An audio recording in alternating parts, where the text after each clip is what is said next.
Hi friends, எல்லோரும் எப்படி இருக்கீங்க? நேற்று வந்து எனக்கு ஒரு விஷயம் நடந்துச்சு ஃப்ரெண்ட்ஸ். அது வந்து எனக்கு ரொம்பவுமே மனசு வந்து கேட்டுகிட்டே இருக்குது மறுபடி. அது என்ன விஷயம் அப்படின்னு சொல்லிட்டு உங்களுக்கு நான் சொல்ல போகிறேன். என்ன அப்படின்னு பார்த்தீங்கன்னா, நேற்று வந்து ஒரு விஷயமா நான் வந்து வெளியில் போக வேண்டியதாக இருந்துச்சு. ஆனால் வந்து பசங்களை பார்த்துக்க ஆள் இல்லைங்கிறதுனால நானும் என் சின்ன பொண்ணு என் பெரிய பொண்ணு மொத்தம் 3 பேருமே வந்து கிளம்பிட்டோம். என் வீட்டுக்காரங்க வேலைக்கு போயிட்டாங்க. அவங்க வந்து என்னால் கூட்டிகிட்டு போக முடியாது, அவங்களால என்ன கூட்டிகிட்டு போக முடியாது.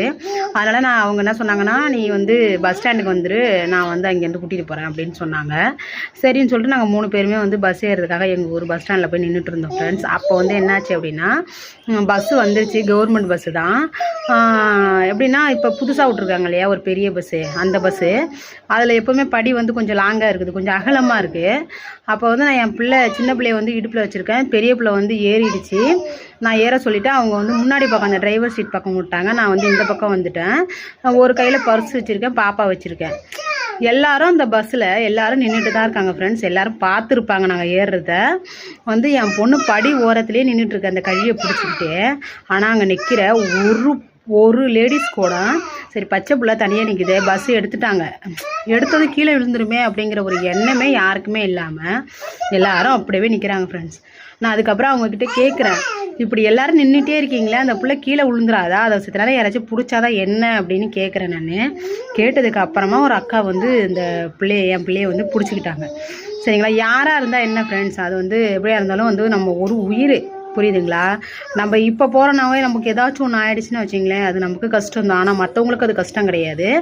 அவங்க அந்த நேரத்தில் அச்சோ இப்படியா அப்படி தான் நினைப்பாங்களே தவிர, அதெல்லாம் ஒரு வார்த்தையால் வரும்.